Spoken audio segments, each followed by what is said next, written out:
Dear President Niinistö, dear Ambassador Sipiläinen, dear Professor Rupert, dear Mr. Dahmer, dear Mr. Hassemer, dear students, guests, and friends of Europe, ladies and gentlemen.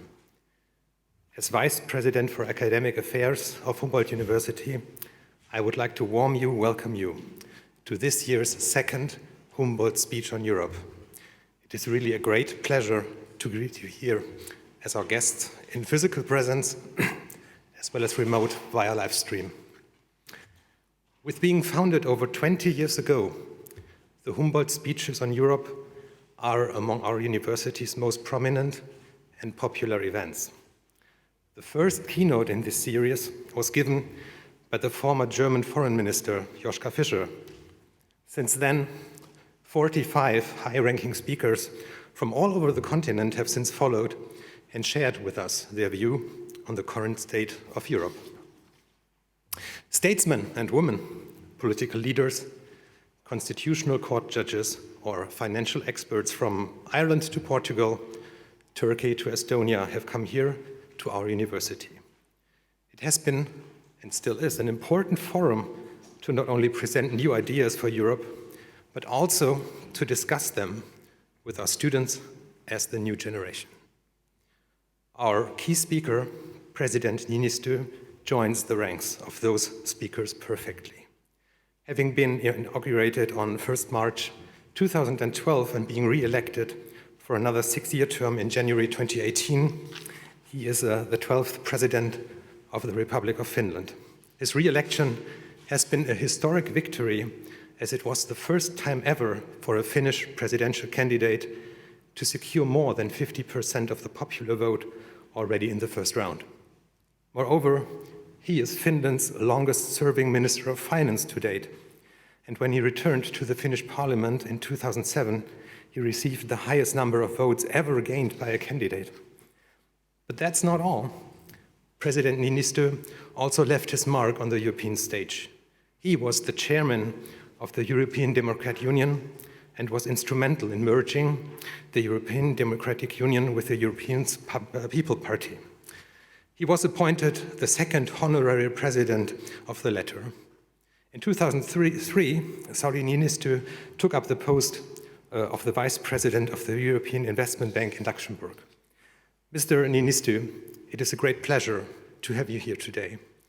Not only because the Humboldt University has a great interest in our relation with Finland, which is also shown by our in- and outgoing students in the Erasmus program and the university's Northern Europe Institute, but above all, because we are all looking forward to your ideas on how to strengthen Europe in those times, which might be the most challenging ones since the foundation of the Union.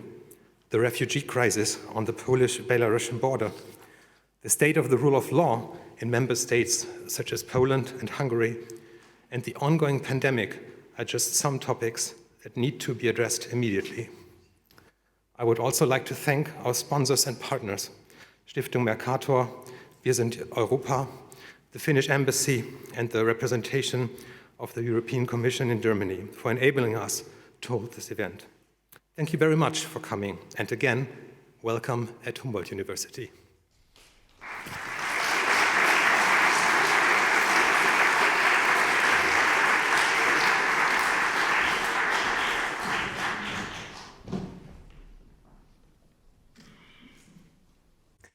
Your Excellency President Niinistö, Your Excellency Madam Ambassador, dear representatives of the Humboldt University, Professor Pinkwart, Professor Rufert, Dr. Hassemer, dear students, ladies and gentlemen, distinguished guests.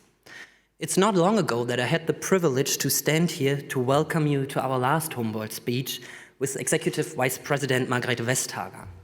Now, only 4 weeks later, I have the honor to welcome you again on behalf of Stiftung Mercator to a Humboldt speech with another remarkable European personality, the President of the Republic of Finland, Sauli Niinistö. The fact that we have the chance to listen to two extraordinary Europeans who share their ideas on the future of Europe within just a month is wonderful and speaks in favor of the project Wir sind Europa, we are Europe. in which context the Humboldt speeches are taking place. The core idea of this project is to enable young people, journalists, and civil society actors to discuss their visions on Europe with European decision makers, and by doing so, actively shape the future on Europe. I feel like those discussions and exchanges of ideas are of highest value, and that is why we at Stiftung Mercator support and truly appreciate occasions like today, where students can have a dialogue with a European head of state. For giving us this opportunity and organizing today's event, I would like to thank all our project partners, Stiftung Zukunft Berlin, Humboldt University Berlin, and the International Journalists Program. Thank you for constantly working on that dialogue. My special thanks goes to you, to today's speaker, President Niinistö.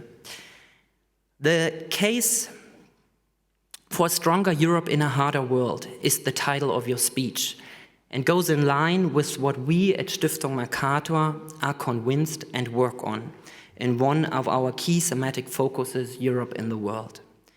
Given the multiple internal and external challenges Europe is and will be facing, we believe it is utmost importance to strengthen Europe, Europe's cohesion and its ability to act. However, we have seen a Europe that appeared divided and not capable of acting together. The COVID-19 pandemic has split Europe just as the financial and refugee crisis. Until today, the EU is, unfortunately, far away from a common migration policy. Instead, migration became a weapon of authoritarian regimes as we can see it at the Polish-Belarusian border.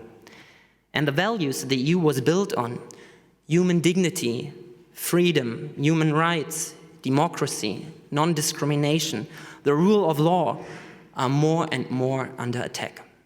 Several governments are pursuing nationalistic interests that violate these very fundamental values and EU treaties, with serious consequences.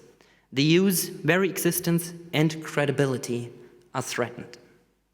So the idea of a united Europe has suffered loss of confidence.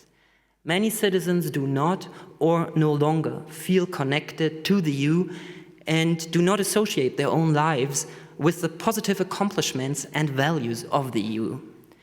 There is a felt gap between words and actions, promised visions and experienced realities. This gap needs to be addressed, and we, here again, think cohesion is key. The continued existence of the European Union in the world depends on its degree of internal cohesion and on how it forges relationships with other countries in line with its interests and values. But the goal of enhancing European cohesion and cooperation based on core values can only be achieved if policymakers and civil society actors discuss and work together. No matter what problems we are talking about, be it migration, climate change, or digitization, all issues Stiftung Mercator is working on, we believe that exchange is crucial and therefore encourage and promote dialogue between decision makers, policymakers, and citizens, with a particular focus on young people, as we do it in the project We Are Europe, or here today when we gather in a university. I appreciate your openness for this dialogue, Mr. President. I'm very much looking forward to what you have to say on the EU, or on how the EU has to recalibrate its role in a more and more competitive geopolitical environment. Once again, thank you for being with us, Mr. President. The floor is yours.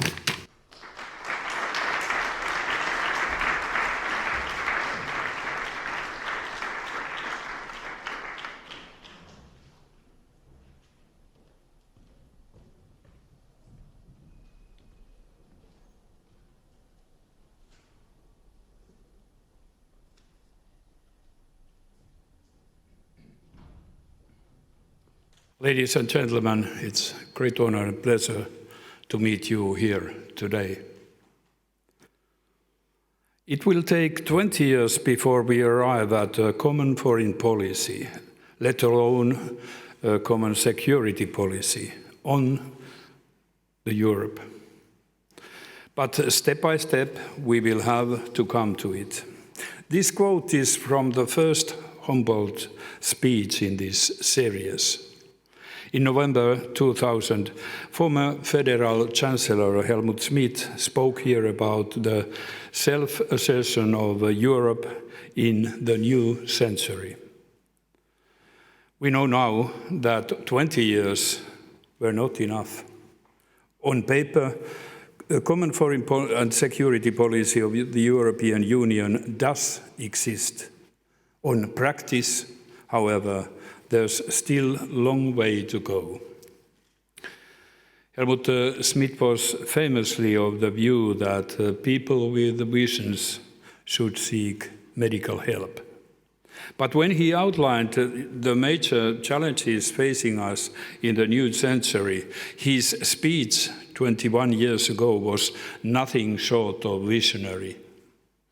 Population growth, climate change, regional and local wars, all of them leading to mass migration, new states rising to become world powers, and the global impacts on financial markets and emerging technologies, all of them underscoring the fact that no European nation can thrive on its own.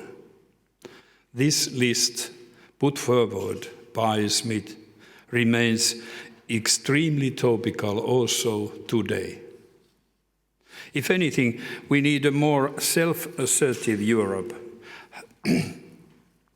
Has only become more obvious. The world surrounding us has become harder in both senses of the word. It is more complicated, with an increasing amount of powerful actors, with an increasing variety of technologies and methods at their disposal. And it is more ruthless, a place where beautiful statements about values and principles are often overshadowed by cynical acts creating facts on the ground. In such a world, individual European states, even the largest ones, will not carry much weight on their own. A stronger Europe is in the interest of all of us. Dear friends, what does stronger Europe mean then? Different Europeans see the strength of the European Union through different lenses. For some, the EU is predominantly an economic community, one that has grown from the original EEC and the sixth to the world's largest single market. For others, the emphasis is on the EU as a community of values, one that is based on democracy, the rule of law, and human rights. Both these assets, our economy and our values, are indeed fundamental components of Europe's success. They have been that in the past, they will be that in the future too. External challenges must not stop us from nurturing these strengths at home. If these foundations begin to fray or to disintegrate, any ability of ours to project power beyond our borders will vanish. Neither should we shy away from being outspoken on how we seek to provide a better life for our own citizens. I believe that this narrative still has receptive audiences across the globe. Many continue to see the European model as an example worth following in their own countries. But we must understand one important distinction here. The time for imposing a set of ready-made patterns on others is over, if there ever was such a time. Because if we are honest, the results of such a policy have never been impressive. Exported values can only have a lasting impact if the receiving end genuinely believes in them. Ladies and gentlemen, unfortunately, in the world of today, not even the most affluent of economies, not even the noblest of values will be enough. The world has become a more acrimonious and dangerous place, and the world increasingly respects power. Therefore, we also need the European Union to take a much stronger role as a security community. Internally, we need a Europe that protects its citizens. Externally, we need a Europe that protects its interests. From today's perspective, we often forget that European integration did not begin with the economy and values alone. Peace and security were present at the creation. After the immeasurable suffering brought about by the Second World War, the key objective of European integration was to make another war between the members of the same community impossible. Economic integration was a means to an end.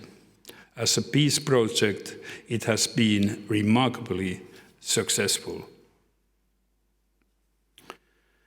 In the field of security and defense, however, the track record has been more modest over the years. Ever since the failure of the European defense community in the early 1950s, the majority of EU members have mainly looked to NATO as the ultimate guarantee of their security. A strong Atlantic alliance continues to be imperative for our security, and Finland highly values its close partnership to NATO. Much can also be done with new ad hoc coalitions and initiatives led by Germany, UK, and France. Finland, for its part, has actively been developing its dense network of bilateral, trilateral, and multilateral defense arrangements. But at the same time, shouldn't Europe as a whole be able to punch according to its own weight too? There must be no doubt about European potential in security and defense. If we rely on the data compiled by the Stockholm International Peace Research Institute, already now the 27 EU members put together spend almost as much on defense as China and almost 4 times as much as Russia. I also want to stress that if it fulfills its potential, the European Union is a more complete security actor than any other. Its toolbox covers a full range of assets, from civilian to military, and from diplomacy to crisis management. The tools are in place, but often the will to use them is not. This potential must be harnessed. In the 21st century, security does not have to be, or rather, it must not be, a zero-sum game. This should be true even for competitors and adversaries. It should be self-evident for partners and allies. If we Europeans are able to shoulder more responsibility for our own security, that should only strengthen the transatlantic bond. If the European Union develops its capacity for action, that will only benefit NATO too, given the large overlap in memberships between the two institutions. Ladies and gentlemen, the time for strengthening Europe is now. The urgency is in large part due to the external pressures on us. They are rapidly growing from many directions simultaneously. On the geopolitical front, the balance of power in the world is changing. The great power competition between United States and China increasingly has repercussions on our shores too. The global focus is shifting towards the Indo-Pacific region, at least in part at the expense of Europe. Without the power, both economic and military, to support our diplomacy, no amount of negotiating skills can prevent a further weakening of the European impact on the global level. Russia's proximity and military power makes it always a force to be reckoned with for Europe. For Finland, maintaining a functional bilateral relationship with Russia is essential. But a constructive dialogue is in no contradiction with firmly defending our interests and principles in that relationship. The same should be possible for the European Union too. Refusing to interact with Russia does not strengthen the EU. It only makes it look weaker and less relevant. During the past weeks, we have witnessed very worrying developments at the borders between Belarus and EU member states. Instrumentalizing migrants, pushing them to cross the border, is a textbook example of a hybrid operation. As such, it forces us to face some very difficult questions. Faced with malicious hybrid activities like this, can we hold on to our values and our security concerns simultaneously? I believe we need a frank European discussion about this. Without one, we will be even more vulnerable to further attacks. Instead of allowing these wedges to be driven between us, we need a firm and a common European reaction. Fellow Europeans, I will say this again, the time for strengthening Europe is now. In addition to the many dark clouds on the external horizon, there is also a more positive internal reason for this urgency. The question concerning security and defense are finally getting the attention they deserve in the EU.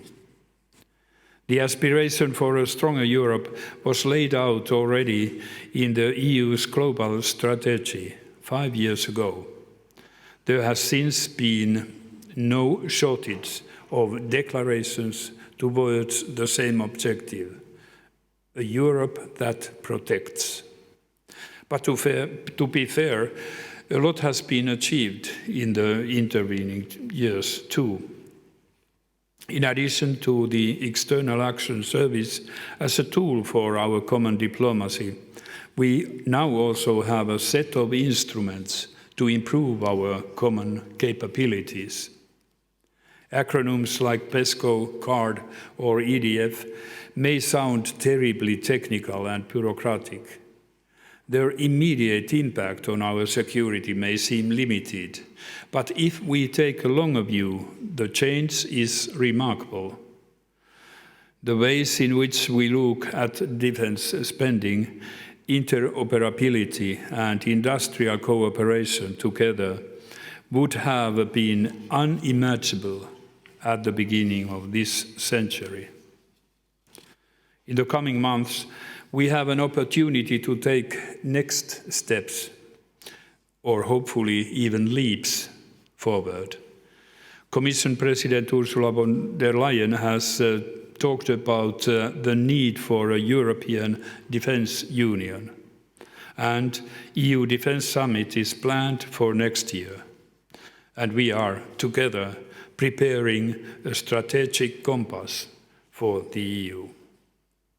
We must use this momentum wisely and decisively. At its worst, of course, the strategic compass will only become yet another statement of intent. At its best, however, it can be used as a vehicle to genuinely make Europe stronger. The problem for Europe has never been a lack of institutions or initiatives. What we have lacked has been a shared analysis of the threats we face. What we have lacked has been a strong political will to address those threats effectively together.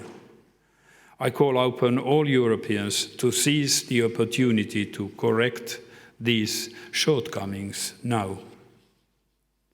I'm afraid that the world we live in will continue to become harder to comprehend, harder to operate in, and harder to manage. As individual nation-states, we will have to navigate these difficult waters in any case on our own, in different partnerships as parts of the international system. But if we cannot rely on a common European approach, our task will be much more daunting.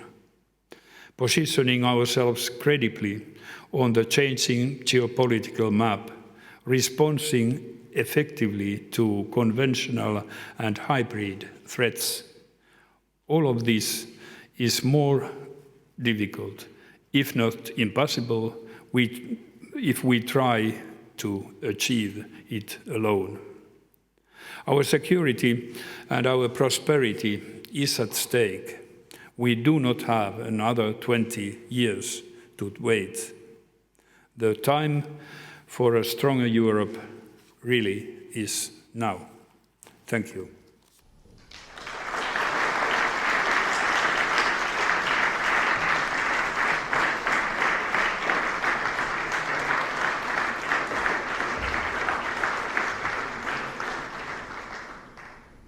Thank you so much, Mr. President, for your most thought-provoking and interesting speech. Now it is a habit, and it's very kind of you to share this habit with us, that the students of Humboldt University ask questions to our speakers. And I invite our students to go ahead and raise their hands or stand up and show to the assistants in the room. There's somebody. Hello, Mr. President. I was wondering, you talked about a potential defense union and meeting taking place next year. So I was wondering, what is the Finnish position on the French-German proposal to have a European army? So what is Finland's position, especially knowing that you have a military service, which is not optional for young Finnish men, that you share a border with Russia, so the outer Schengen area. So you perhaps have some thoughts on that. Kiitos. Kiitos. And thank you all. We saw a sad story. Well, in life, we see also such things. But to your question, actually, I have a long history of asking how Europe is going to arrange its agreements. I mean, Lisbon Agreement from 2010. There's a statement, Article 42.7, saying that member states do intervene if one of them is challenged or attacked. And actually this article has been, an empty written article with no context. And that's why I have been advocating for years, asking how different governments, what they think about that. Why there's a strong Finnish interest. You referred a bit to our situation, but I want to tell you that strange, in Finland, a tradition of importance of building defense and security is very old. It's cultural heritage. And that means that if we call our trained reserves today on duty, we have some 280,000 men and women in arms if something happens. That's more than Germany has, is if Germany calls its trained reserves. It might well sound a bit military-like, but that's not the case. Amongst Finnish people, more than 70% answers to question, are you ready to fight for your country? 70% answers yes. The average answer in Europe, I guess, is somewhere about 30, not more than that. And what has happened and what we see is that the world is not so beautiful place as we hope and maybe figure out after Second World War, because we have lived in full peace, at least in most parts of Europe. But now we see again that it is good to be prepared, and if you are prepared, you're not challenged that easily. The position to European army, I think that President of Commission Jean-Claude Juncker proposed something similar. That's 10 years ago, approximately. And now,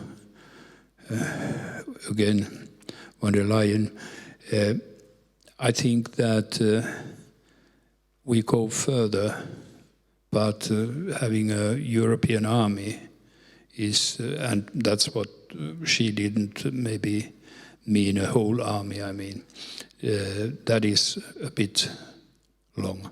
But like I said, European potential in economy and also in security is huge if we use it together. Thank you, Mr. President. Are there further questions? Oh, yes, please. Mr. President, in the past you've spoken out against Russia's policies towards Ukraine.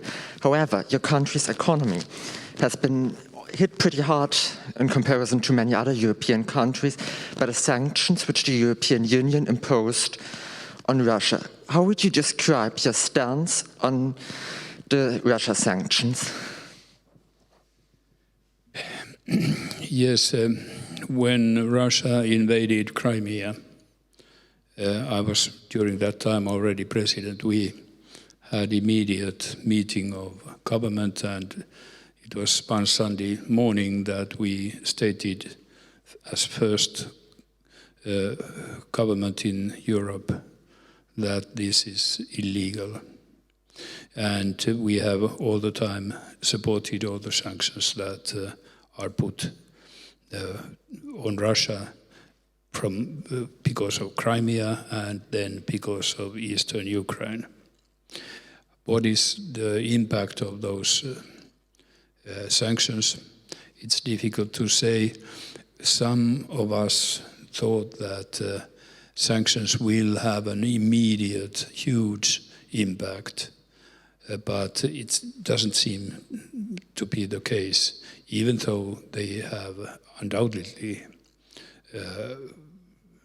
had quite a lot of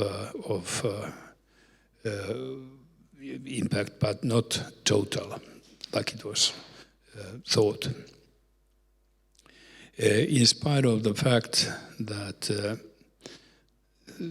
that Russia has behaved like this, we in Finland surely understand that it's a big neighbor. We have 1,300 kilometers common border. And that is why, like I described, we have a relation which is quite clear and quite straightforward going. They know our position, and when you're firm enough, they, at least to some extent, respect that. But you have to be firm with that. What is happening now, well, we do not know, but undoubtedly you are aware that there are a lot of worries around Ukrainian and Eastern Ukrainian border at the moment. And I said already yesterday here in my speech in Kerber Institute that Presidents Biden and Putin are, according to my knowledge, going to have a conversation by telephone. It's under preparation. That's what Russians themselves have said, and I hope that it will solve the situation this time, like it did last spring when we faced a similar situation.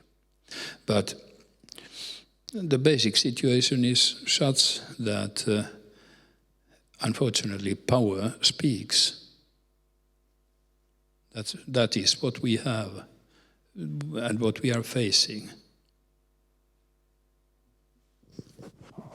Thank you very much. There's a question, I think, from the cyberspace, so to say, because we have the occasion that people who are not here can ask from outside. Hello, my name is Nicole Reuter. I monitor the Twitter account of the initiative Wir sind Europa. And we have a question by one Twitter user. Finland is the champion of sustainable development. Why not putting the idea of a sustainable Europe at the center of the debate on the future of Europe, Mr. President? Sustainable Europe. Yeah, sustainable Europe, yes. That is undoubtedly one of the key challenges we are facing. I'd like to speak about our human responsibilities. We all have individuals, societies, governments. We all have human responsibilities for the future, to maintain the life for the future and circumstances for life. And one element is really sustainability, one of the most important. Unfortunately, these security issues are rising, which is in a way paradox, because they are immediate, man-made, but questions of sustainability are actually, they are responsibilities for everybody, for every nation. And we are all facing the same problem with sustainability. Unlike in security, you have those who are, endangering security, and those who are afraid of their security being endangered. These items should be put aside. We should have a peaceful situation to give an answer to the major challenges, sustainability. And I'm sure you know very well the Glasgow meeting. Maybe I tell you a few words about that. It's one of the key elements, surely, how we deal with the climate change. I have attended many meetings, from Paris to several COP meetings, and somehow in Glasgow the atmosphere was different. You could well feel that people there were more devoted, including leaders of different states, more devoted to the issue itself. And one element which I talked to Mr. Nick Stern quite a lot. He was kind of positive when he talked about role of private sector. He used a wording that we will have investors with who are not demanding immediate wins, but are patient to wait. And if we see investors, lenders, shareholders behaving in that way, and consumers, and those youngsters who are looking for work, and like he said, young people are now very careful, asking what we are doing, what is the result of this company in name of sustainability. All these instruments put together, I think that Stern is quite right, that private sector will maybe take even a leadership in sustainability.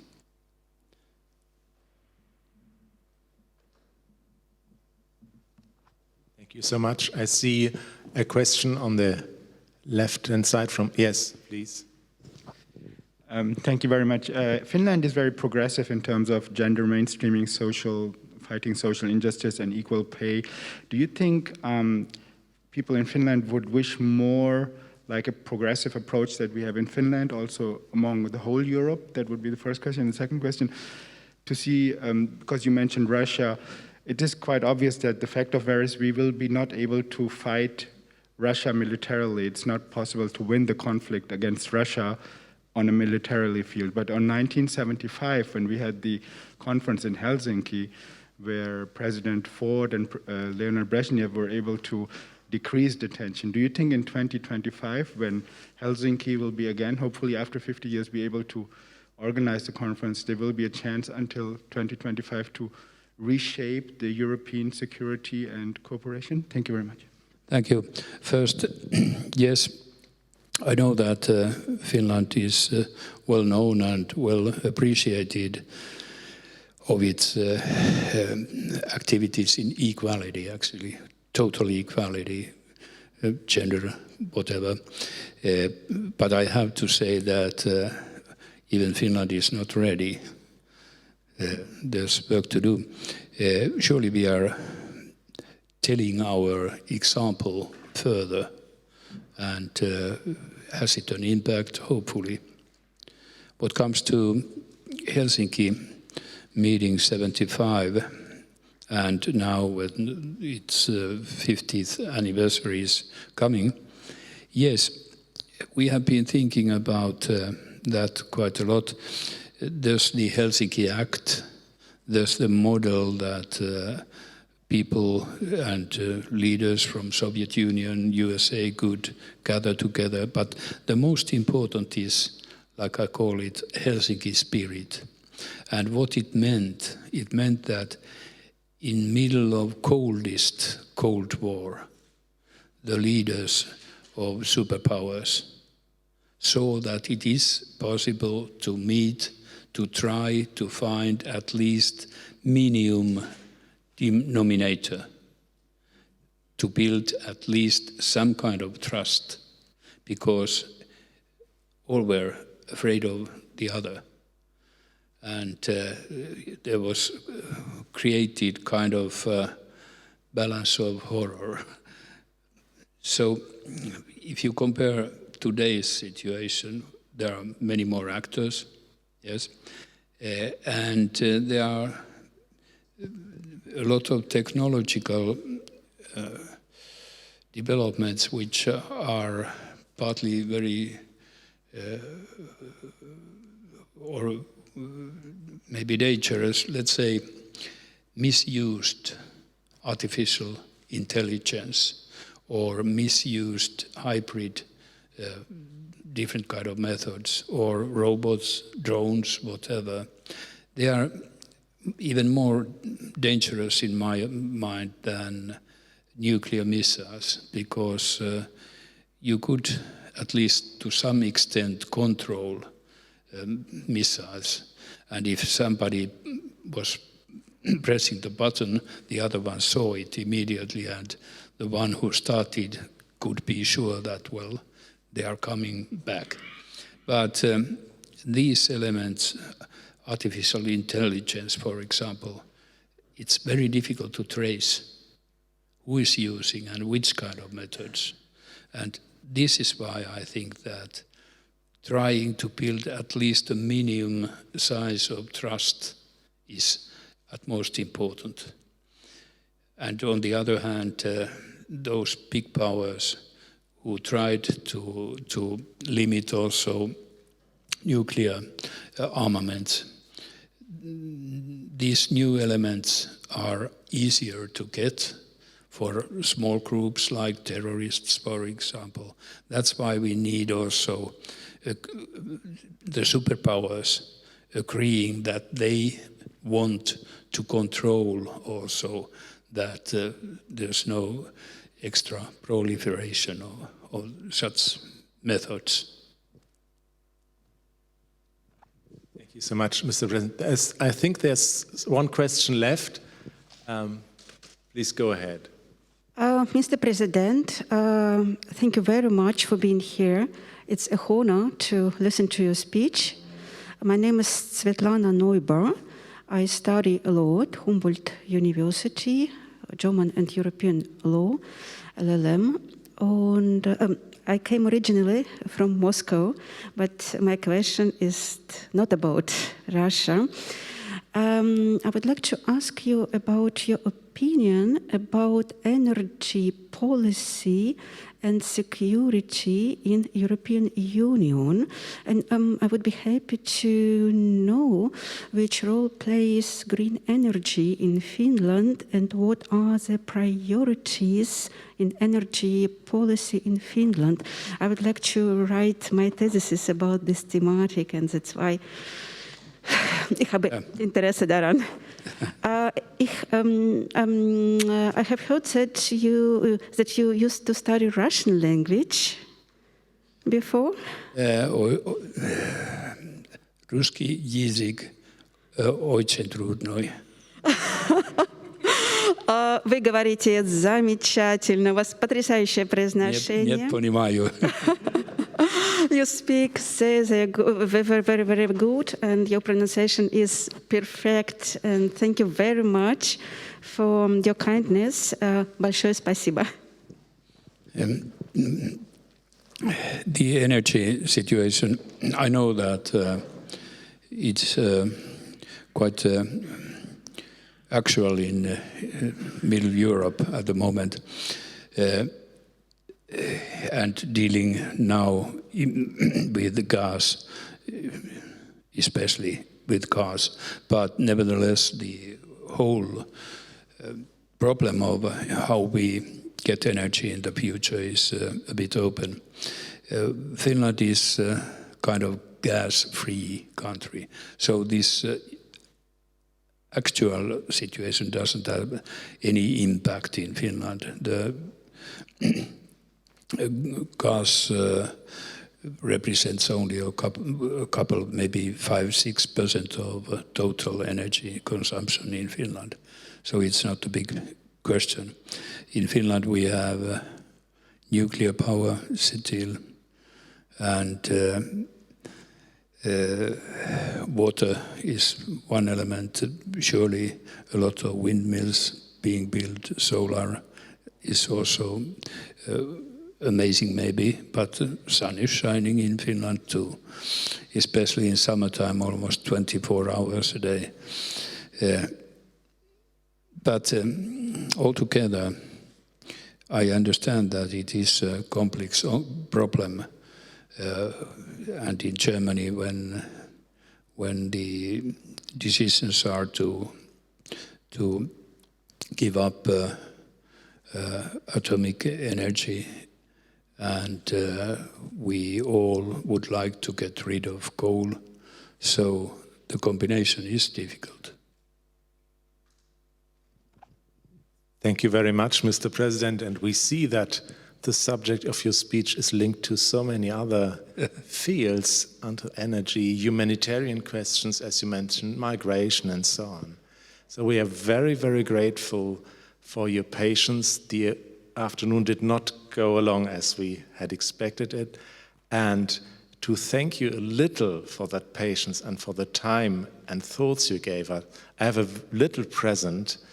We had, in our involuntary interruption, time to have a look at the buildings, but it is a little book from the university about the buildings on its premises. Thank you so much, Mr. President. Thank you for being with us. Thank you.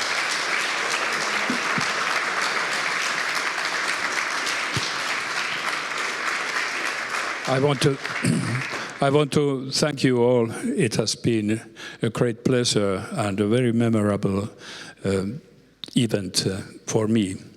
And I wish you all the best in the life which is just beginning to you. In spite of what challenges we face, basically I always believe in human powers, and humanity is one which will overcome all the problems. You're ones who are building it, and we should remember that we have these human responsibilities to give as much possibilities for you as we only can. So I wish you all the best. Thank you.